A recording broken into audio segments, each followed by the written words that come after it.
Hello नमस्कार दर्शकों, झनक सीरियल में आप सभी का स्वागत है। आज के एपिसोड में हम देख रहे होते कि झनक की तबीयत बहुत ही ज़्यादा ख़राब हो जाती है। नूतन और पराशर काफ़ी टेंशन में आ जाते हैं। उन्हें लगता है कि झनक के साथ क्या हो रहा है। झनक की सांसें जो होती है वो रुक जाती है और मानो हार्ट बीट्स जो होते हैं वो काम करना बंद कर देते हैं। पराशर की हालत एकदम ख़राब हो जाती है। पराशर जो होता है वो नूतन को संभालता है और वो उसे बहुत बताता है कि देखो नूतन, टेंशन मत लो बेटिया, ठीक हो जाएगी, तुम भरोसा रखो। लेकिन अचानक से हम देखते हैं कि झनक बात करना बंद कर देती है। सभी लोग शॉक में हो जाते हैं, इवन कंका भी हो जाती है। कंका को लगता है झनक मर गई क्या। सभी गाँव के लोग सदमे में चले आते हैं। उन्हें लगता है कि जैसे मानो झनक ने आखिरी सांस ले ली, बट पराशर फिर भी नहीं माना। पराशर को लगता है कि नहीं, एक बार अगर वो बहुत बड़े अस्पताल में लेके जाएगा तो शायद कुछ ना कुछ निष्कर्ष निकलेगा। यहाँ पे नूतन को भी एक झटका लगता है और नूतन जो थी पराशर से पूछती है कि ये बात क्यों नहीं कर रही है, इसको बोलो ना बात करने के लिए। पराशर बोलता है कि नूतन तुम चिंता मत करो, तुम बेफिक्र रहो, मैं बोलूँगा और वो हमारी बेटी हमसे बात भी करेगी। तुम इस तरह से हिम्मत नहीं हार सकती हो, ठीक है, तुम हिम्मत मत हारो। तभी यहाँ पे नूतन बोलती है ये ठीक हो जाएगी ना, ये बात क्यों नहीं करी पराशर, अभी तक तो बोलती थी, ये बोलना क्यों बंद कर दी पराशर, मुझे कुछ भी नहीं समझ में आ रहा है, बोली ना। पराशर बोलते नूतन तुम 2 मिनट तक बस शांत रहो, भी वो बोलेगी। दूसरी तरफ हम देखते हैं यहाँ पे ऋषि जो होता है वो अदिति को बोलता है मैं तुम्हें घर तक ड्रॉप कर देता हूँ, चलो। पर अदिति जो होती है वो मना कर देती ऋषि को। ऋषि को बोलती देखो ऋषि, मैं चली जाऊँगी, मैं तुम्हें बोल रही हूँ कि मैं चली जाऊँगी, तो फिर तुम्हें ये बातें क्यों मतलब बार बार लग रही। तभी यहाँ पे पुतुल जो होती है कंफर्टेबल करने के लिए बोलती है मैं कॉफ़ी बना देती हूँ, और उसकी बड़ो माँ जो होती है बोलती मैं लूची और पराठे लेके आती हूँ। लेकिन अदिति बोलती नहीं बड़ो माँ, एक्चुअली मुझे जब भूख लगेगी ना तो मैं खुद आप लोग को सामने से बोल दूँगी मुझे क्या खाना है क्या नहीं। बट अगर आप लोग फ़िलहाल ऑनेस्टली अभी के लिए पूछोगे तो मैं सच में मुझे कुछ भी नहीं खाना है और कुछ भी नहीं करना है, मैं आप लोग को बता रही हूँ। और ऋषि तभी अदिति जाने ही वाली होती कि वहाँ पे गांव के कुछ लोग आ जाते हैं और बेल बजाते हैं। तभी उसके सुरजीत काका जाते हैं और वह दरवाज़ा खोलकर बोलते हैं आप लोग कौन हो। तभी वो बताते हैं कि हम गांव से आए हुए हैं, हमें शहरी बाबू से मिलना है। ये देख के अदिति को झटका लगता है। अदिति को लगता है अभी भी ये गाँव वाले पीछा नहीं छोड़ रहे, वो यहाँ पे आ पहुँचते हैं। ऋषि का गुस्सा जो होता है 7वें आसमान पे आ जाता है, क्योंकि ऋषि को लग रहा होता है कि अब शायद अदिति जो थोड़ा बहुत कन्विंस भी थी अब वो भी नहीं रहेगी। तभी यहाँ पे ऋषि के बाबा जो होते पूछ लेते हैं कि आप लोग यहाँ पे क्यों आए हैं। अदिति बोलती है चलो ऋषि मुझे जाने दो, लीव माई हैंड। बट ऋषि जो होता है वो उसका हाथ नहीं छोड़ता है और वह अदिति को बोलता है कि अदिति तुम क्यों जाओगी, मैं बोल रहा हूँ ना तुम थोड़े टाइम रुको, मैं तुम्हें ड्रॉप कर देता हूँ, मैं तुम्हें छोड़ दूँगा। तभी अदिति बोलती मुझे नहीं लगता है कि तुम्हें ड्रॉप करने का भी टाइम है, तुम्हारे ससुराल वाले आ चुके हैं, तुम्हें उनका एंजॉयमेंट करना चाहिए और उनसे बात करनी चाहिए। तभी ऋषि बोलता है कि लेकिन मेरी बात तो सुनो अदिति। पर अदिति बोलती है इनफ ऋषि इनफ, मुझे जाना है और मैं जा रही हूँ, मेरे पास इतना समय नहीं है और मैं अभी ये सब टॉर्चर नहीं कर सकती हूँ। और यह कहकर ऋषि जाने लगते। तभी यहाँ पे सुरजीत जो होते बोलते हैं कि ऋषि पहले तो तुम उन लोगों से पूछ वो लोग क्यों आए हुए हैं। और अदिति बोलती है कि पहले तो तुम वो बात तो कर लो ऋषि, तुम एक साथ कितनी सारी चीज़ें लेके चलने की कोशिश करते हो, हालांकि सफल एक भी नहीं होती है। उसके बाद अदिति गुस्से में चली जाती है। तभी ऋषि को गुस्सा आता है। ऋषि बोलता है तुम लोग यहाँ पे क्यों आए हो। तभी वो बताता है कि शहरी बाबू हमें आपका पता किसी तरह पराशर भैया से मिला, हम लोग तो बस झनक बिटिया की खबर देने आए थे आपको। उसको बहुत तेज़ बुखार हुआ है, उसकी सांसें भी नहीं चल रही है और अभी उसको अस्पताल में भर्ती किया, मानो उसके अंतिम आखिरी स्टेज पे है वो। जब ऋषि बोलता है कि अब ये झूठ बोलने का धंधा ही तुम लोग कर लियो क्या। तभी बोलता है नहीं शहरी बाबू, हम झूठ नहीं, हम सच बोल रहे हैं। झनक बिटिया की तबीयत बहुत ही ज़्यादा ख़राब हो गई, हम आपको फ़ोन किए, पराशर बाबू भी फ़ोन कर रहे थे, लेकिन आपका फ़ोन जो है कॉल लग नहीं पाया, इसलिए हमको खुद शहर से आना पड़ा ये बात समझाने के लिए। तभी यहाँ पे जेठू जो होते हैं उनको झटका लगता है। वो बोलते हैं क्यों, क्या हुआ उस बच्ची को। तभी वो बोलते हैं कि बहुत ज़्यादा ही बुखार था और हम सोचे दवाई दी, गर्म पट्टी दी, ठंडा पट्टी दी, कुछ भी नहीं हुआ, तो अभी हम उसको अस्पताल में भर्ती किए हैं, या फिर वो बच्ची भी हो गई नहीं, हमें नहीं पता। जब हम निकले थे तो हालत बहुत ही ज़्यादा गंभीर थी और बार बार वह एकदम धूप में बार बार शहरी बाबू और पता नहीं कौन मुखिया जी है उनका नाम लिए जा रही थी। तो हमें लगा कि हम आके एक बार अगर आप लोग को बता देंगे तो सही रहेगा, नहीं तो आप लोगों को लगेगा कि आप तक कोई बात ही नहीं पहुंचती है। ऋषि बोलता है बस हो गया तुम लोग का नाटक, अगर अब हो गया हो तो प्लीज़ अब यहाँ से जाने का कष्ट करो, ठीक है। क्योंकि मैं तुम लोग की फालतू बातें सुनने के लिए यहाँ पे नहीं बैठा हूँ। तभी वो बोलता है सैरी बाबू हम फालतू बातें नहीं कर रहे हैं, हम सच में कर रहे हैं जो भी बातें कर रहे हैं। तभी ऋषि बोलते तुम लोग को क्या चाहिए बताओ मुझे। तभी यहाँ पे जेठू बोलते हैं कि ऋषि 1 मिनट पहले उनकी बात तो सुन ले।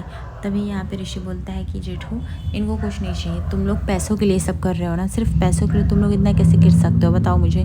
पैसे चाहिए ठीक है बाबा, एक काम करो इनको जितने पैसे चाहिए ला के दे दो। तभी वो लोग बोलते हैं कि माफ़ कीजिए सैरी बाबू, आप हमें गलत समझ रहे हैं। मुझे पता है कि जनक बिटिया आपको बिना बताए जिससे चली गई, इसलिए आप ऐसा बर्ताव कर रहे हैं। हम यहाँ पे पैसे के लिए नहीं आए, हम सिर्फ जनक बिटिया का हालचाल देने आए हैं। हमें लगा आप लोग बहुत प्यार करते रहोगे, उससे बहुत फ़िक्र होगी ना, इसलिए हम बताने चले आए। तभी जेठू बोलते हैं कि लेकिन उसको अचानक बुखार कैसे हो गया। तभी गाँव वाले बोलते हैं हमें कुछ नहीं पता, हम तो सिर्फ सूचना देने आए हैं। गांव में सब कुछ अवेलेबल नहीं रहता है, अस्पताल भी दूर का था, इसलिए आप आइएगा तो गाड़ी से लेके आइएगा ताकि फिर झनक बिटिया को आप एक अच्छे से शहर में इलाज करा सकें। तभी यहाँ पर ऋषि बोलता है क्यों मैं लेके आऊँगा, वो जहाँ पे है सही भी हो, तुम लोग से मेरा कोई रिश्ता नहीं है, बार बार से बात करना बंद करो। ये कह के वो गुस्से में चला जाता है, पर जेठू बात को संभालते हैं और बोलते इसकी बात का बुरा मत मानो, उसको गुस्सा थोड़ा जल्दी आता है। तभी बोलता है अरे नहीं नहीं, हम शहरी बाबू बात का क्यों ही बुरा मानेंगे, अरे वो तो हमारे दामाद ठहरे, हमको नहीं, हमें पता है कि शहरी बाबू गुस्से में रहेंगे कि झनक बिटिया जिद से जो गाँव गई है।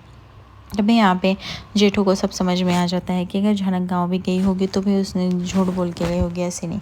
उसके बाद वह इंदुमती को बोलते इंदुमती पानी लेके आओ। तभी इंदुमती बोलती ये लोग वैसे भी जाने के इतने जल्दी में नहीं, पानी की क्या ज़रूरत। और अभिमन्यु भी बोलता है कि दादा आप इन लोगों से बात ही क्यों करें, इनको भेज दीजिए। तभी वो लोग बोलते हैं अरे हाँ हाँ, हम यहाँ पे पानी पीने नहीं आए, हम तो सिर्फ सूचना देने आए, आप लोग को जो सोचना है सोचिए, मुझे कुछ भी नहीं समझ। कोई हमें मारने वाला समझ रहा है तो कोई हमें बिजी सोच के पानी नहीं पूछ रहा है, ठीक है कोई बात नहीं, हम पी लेंगे खा लेंगे, हमें उसका फिक्र नहीं है। और ये कह के वो लोग जो होते हैं वो चले जाते हैं। और इसका मलाल मतलब जेठू को हो जाता है। जेठू अपना तुरंत सूटकेस लेके निकलने वाले थे, तभी इंदुमती रोकने लगती है कि आप कहाँ पे जा रहे हैं, क्या करेंगे, कुछ सोचे भी हैं। तभी यहाँ पे वो बोलते तुमने सोचा है इंदु वो बच्चिया के लिए क्या करेगी, कितना कुछ सफ़र कर सकती हैं। वो बहुत बड़ी इंटरनेशनल स्कूल में नहीं गई थी, सिर्फ नेशनल लेवल पे, लेकिन हर एक करके मायने कितना रखती वो उस बच्चे ने, इतना सब कुछ समय दिया। मुझे मुखिया जी कहती रही, मैं हर सुबह शाम दोपहर यहीं बैठ के पढ़ा करती थी, ये गाऊंगी ये नाचूंगी सब करती थी, बस गलती क्या थी कि किसी गलती से शादी हो गई थी और वही गलती थी, इससे ज़्यादा कुछ भी नहीं। तब यहाँ पे हम देखते हैं कि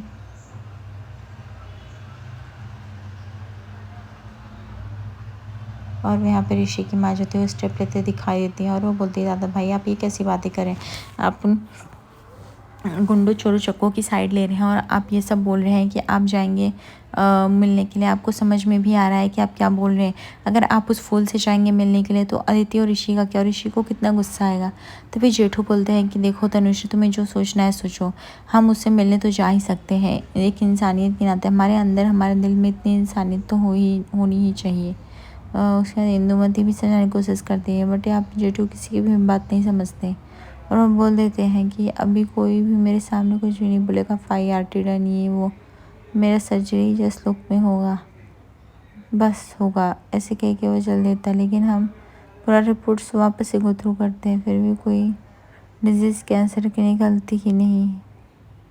उसके बाद हम देखते हैं कि यहाँ पे नीलू में बहस हो जाती है। नीलू बोलती बाबा आप पागल हो गए हैं क्या, आपको ऋषि का प्यार बचाना चाहिए तो आप उसको त्यागने पे लगे हुए हैं। तभी यहाँ पे उसके पापा बोलते हैं कि बेटा तुझे जो समझना है समझो, कभी कभी गलत रास्ते चुन के भी अच्छा किया जा सकता है अगर मन में अच्छाई हो तो। और मैंने ओपनली बता दिया है जाके। तभी यहाँ पे उसके पापा कहते मैं भला क्यों चुप हो, क्योंकि तुम लोग चाहते हो। देखो कोई कुछ भी नहीं करेगा, कुछ भी करने से पहले जैसा आपको बता देना ये सब बारे में, ठीक है। और दूसरी बात नीलू, वो लड़की यहाँ पे रही है, वो काम किया, और इंदुमती तुम भी ये सब बातें कर रही हो। अगर वो इतना ख्याल रखती थी, किसी से दुश्मनी नहीं, हमेशा लोगों से प्यार से बात करना कहना एक तरीका था। तभी उसके बाद देखते हैं सब मुँह बनाने लगते हैं। अशोक जो होता है वो भी जो होता मैं मतलब पूछता है। तभी यहाँ पे जेठू जो होते हैं वो बोलते हैं कि मैंने अपना फ़ैसला सुना दिया है कि मैं यहाँ पे 1 मिनट नहीं रुकना चाहता हूँ, मैं यहाँ से जाऊँगा तो जाऊँगा, इससे ज़्यादा मुझे आप लोगों की कोई भी बात नहीं सुननी है। तभी यहाँ पे नीलू बोलती है कि अगर आप ऐसा करेंगे तो उनके रिश्ते पे कुछ इफ़ेक्ट पड़ेगा, तो क्या करोगे आप। तभी यहाँ पे दलाल जो होती है वो बैठी थी और वो बोली कुछ नहीं होता है। उसके बाद हम देखते हैं कि यहाँ पे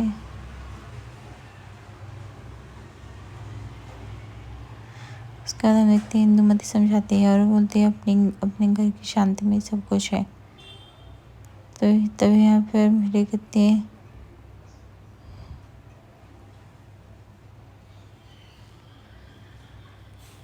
उसके बाद हम देखते हैं कि किसी तरह तनुश्री और मनु मनाने की कोशिश करते हैं, बट यहाँ पे वे जेठू जो होते हैं वो अपनी बातों पे ही अटके रहते हैं और वो बोल देते हैं सबको साफ साफ कि मैं यहीं से करूँगा दर्शन मेरा ना। हाँ,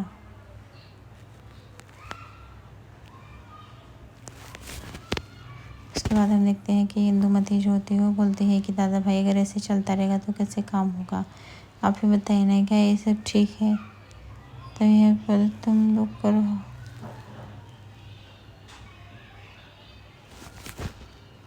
उसके बाद यहाँ पे जेठू जो तो अपना फैसला सुना देते हैं, सब लोग शॉक हो जाते हैं।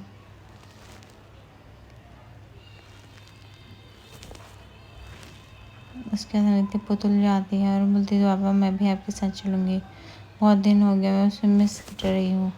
वो रात दिन मेरे ही कमरे में सोती थी, अपने घर की बातें, इसकी बातें, बाबा की बातें, इतनी छोटी सी है, कभी किसी को देखी नहीं, लेकिन सबकी बातें करती रहती थी। मैं फिर तभी यहाँ पे देखते कि अभी रात आ जाता है और बोलता है कि ये सब क्या है, मैं आपको छोटा भाई नहीं रहती तो मैं आपको बोल ही सकता हूँ फॉर हवेसन।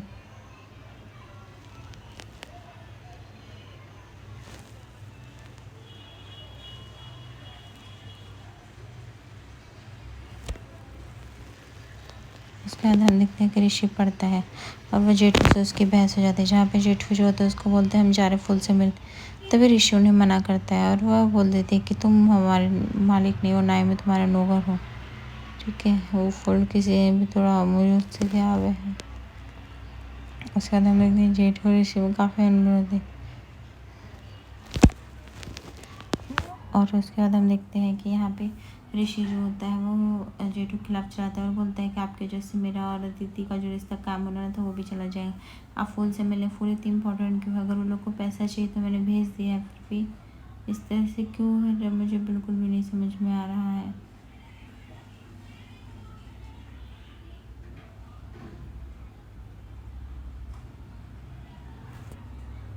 उसके बाद हम देखते हैं कि यहाँ पे जेठू जो होते हैं वो बोल देते हैं कि ऋषि तुझे रहना है कि नहीं हमारे साथ, वो तेरा डिसीजन तो कर सकता है इसमें, लेकिन मैं हम जो केस देते हैं वो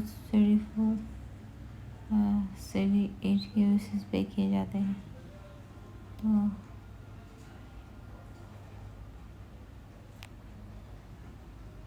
आगे एपिसोड को मेरे दर्शकों को लाइक सब्सक्राइब करें।